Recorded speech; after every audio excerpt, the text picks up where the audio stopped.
ഇയാളറിയാവോ? അറിയാം. എങ്ങനെ അറിയാം? വീഡിയോസ് ഒക്കെ കണ്ടിട്ടുണ്ട്. വീഡിയോസിലൊക്കെ കണ്ടിട്ടുണ്ടോ? ആളുടെ റിവ്യൂ ഒക്കെ കണ്ടിട്ടുണ്ടോ? റിവ്യൂവിനെ കുറിച്ച് എന്താ അഭിപ്രായം? അയാളുടെ അഭിപ്രായം പറയുന്നു, അഭിപ്രായം രേഖപ്പെടുത്തുന്നുണ്ട്. അതെ. ആറാട്ടന്റെ ഒരുപാട് പേര് പോയോണ്ട് ഇടിക്കുന്നൊക്കെ കേട്ടിട്ടുണ്ടോ? ആരൊക്കെ പോയി ആറാട്ടനെ ഇടിച്ചു എന്നുള്ളതൊക്കെ? അതിപ്പോ അവർക്ക് ഇഷ്ടമില്ലാത്തോണ്ടായിരിക്കും, വ്യക്തിപരമായ എന്തെങ്കിലുമൊക്കെ കാണുമായിരിക്കും. പിന്നെന്താണ് ആറാട്ടനെ കുറിച്ച് പറയാനുള്ളത്? പറയാൻ പ്രത്യേകിച്ചൊന്നും പറയാനില്ല.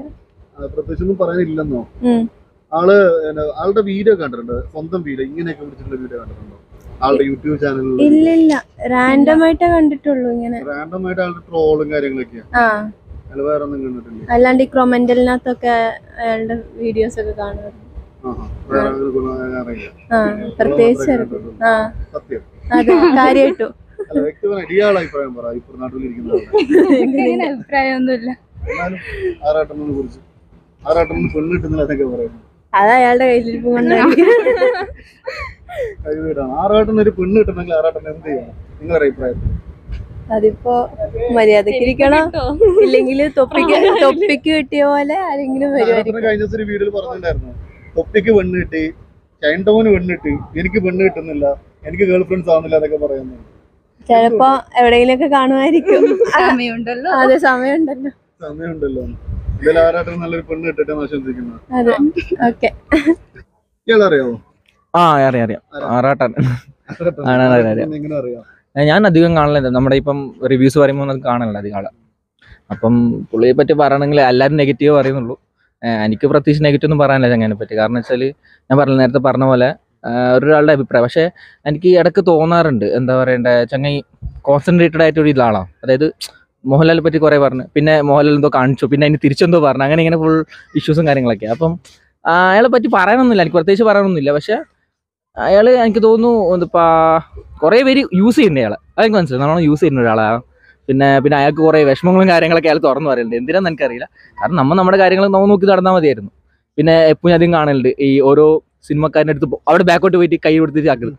അല്ല, അതിപ്പം അയാളൊരു ക്രേസ് ആയിരിക്കും, അയാൾ ഒരിക്കൽ പരിചയപ്പെട്ട് ചിലപ്പം കൺഗ്രാറ്റ്സ് പറയുന്നതായിരിക്കും. പക്ഷെ അത് എല്ലാവരും കളിയാക്കുന്നുണ്ട്, മനസ്സിലായില്ല. അപ്പം അത് കളിയാക്കുന്നതനുസരിച്ച് ചിലപ്പോൾ പറയാൻ കഴിയില്ല. ചിലപ്പം എന്താ പറയുക, അയാൾ വിചാരിക്കുന്നത് അയാൾ ചെയ്യുന്ന നല്ല കാര്യമാണ്, പക്ഷെ മറ്റുള്ളവർക്ക് കോമഡി ആയിട്ട് തോന്നുന്നുള്ളൂ. പക്ഷെ അയാൾ കാര്യമാക്കുന്നില്ല എന്നിട്ട് അയാൾ പറയുന്നുണ്ട് പിന്നെയും.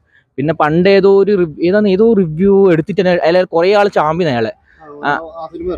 സിനിമ പേര് എനിക്ക് ഓർമ്മയില്ല.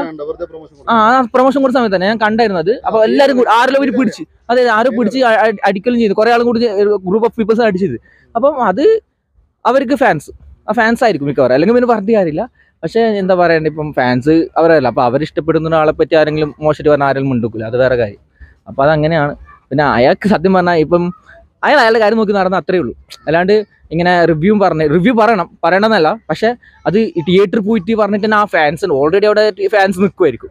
ഇയാൾക്ക് ഇപ്പം നമ്മൾ പറഞ്ഞ ഇപ്പം നമ്മുടെ ഷസാം ഉണ്ട്, ഇവരെല്ലാം റിവ്യൂസ് പറയുന്നത് ഇവർ വീട്ടിൻ്റെ ഉള്ളിൽ റൂമിൻ്റെ ഉള്ളിൽ നിന്ന് സംസാരിക്കും. അതും അവരെ ഒരു പീസ് ഓഫ് മൈൻഡിലാണ്. ആറാട്ടൻ ഇപ്പം എക്സാമ്പിൾ ഇപ്പം ഞാൻ പറയാൻ ആരുമല്ല ആറാട്ടനോട്, പക്ഷെ എന്നാലും പറയാം. അപ്പോൾ ആ ഏട്ടൻ അതേപോലെ റൂമിൽ നിന്ന് ഇങ്ങനെ വീഡിയോ ഇട്ടിട്ടുണ്ടെങ്കിൽ ചിലപ്പം ആരും അങ്ങനെ പറയാനൊന്നും പോകത്തില്ല. പക്ഷേ ഈ ഏട്ടൻ ചെയ്യുന്ന വെച്ചാൽ തിയേറ്റർ വന്നിട്ട് തന്നെ പറയുന്നത് സ്പോട്ടിൽ. അപ്പോൾ അവിടെ എല്ലാ ഇഷ്യൂ ഉണ്ടാവും. എങ്ങനെ വെച്ചാൽ ഫാൻസ് ആയാലും എല്ലാവരും ഭയങ്കര ഇഷ്യൂ ആയിരിക്കും. അത് അവർക്ക് തന്നെ ആ ഏട്ടൻ തന്നെ മോശമാണ്. ഇപ്പം ആ ഏട്ടനായിട്ട് കുറേ ഇഷ്യൂകൾ ഉണ്ടായിട്ട്, ഇപ്പം നമ്മുടെ റീസെൻ്റ്ലി ബാല അവരെല്ലായിട്ട് കുറേ ഇഷ്യൂസ് ഉണ്ടായില്ലേ. അപ്പോൾ അതൊക്കെ ഒഴിവാക്കായിരുന്നു. പക്ഷേ ഇതൊക്കെ ലൈഫിൻ്റെ ഭാഗമല്ല, അപ്പം സംഭവിച്ചു പോകും, പറഞ്ഞിട്ട് കാര്യമില്ല. ഇപ്പം നേരിട്ട് പറയാനൊന്നുമില്ല. ഏട്ടനോട് ആക്കൊന്നേ പറയാനുള്ളൂ, ജസ്റ്റ് നിങ്ങളുടെ പണി നോക്കുക. ഐ മീൻ മറ്റുള്ളവർക്ക് തോന്നരുത് നിങ്ങൾ അവർക്ക് പണിയാണ് കൊടുക്കുന്നതെന്ന്. അതായത് അയാളുടെ പണി ചെയ്യുക, നല്ല വൃത്തിക്ക്. ഇപ്പം അയാൾ ചിലപ്പോൾ ഓരോ സിനിമയുടെ അയാൾ റിവ്യൂ പറയുമായിരിക്കും. പക്ഷെ അത് എന്താ പറയണ്ടേ, പറയേണ്ട പോലെ രീതി പറയുക. പക്ഷെ അത് അവർക്ക് ഹേർട്ടാൻ പാടില്ല. നമ്മൾ പറയില്ലേ ചില കാര്യങ്ങളൊക്കെ മുഖത്ത് നോക്കി പറയണം, പക്ഷെ അത് അവർക്ക് ഹേർട്ടാൻ പാടില്ല. വളഞ്ഞിട്ടായാലും അവർക്ക് മനസ്സിലാവണം കാര്യങ്ങളൊക്കെ. ഇപ്പം അയാൾ തെറ്റ് ചെയ്തിട്ടുണ്ടെങ്കിൽ ഓക്കെ, ഇത് ചെയ്തിനി പക്ഷെ കുറച്ചും കൂടി മെച്ചപ്പെടുത്താം എന്ന രീതിയിൽ പറയുമ്പോൾ അവർക്ക് ഹേർട്ട് ആവത്തില്ല. അപ്പോൾ ആ രീതിയിലൊന്നും പറഞ്ഞാൽ ചിലപ്പോൾ നല്ലതായിരിക്കും.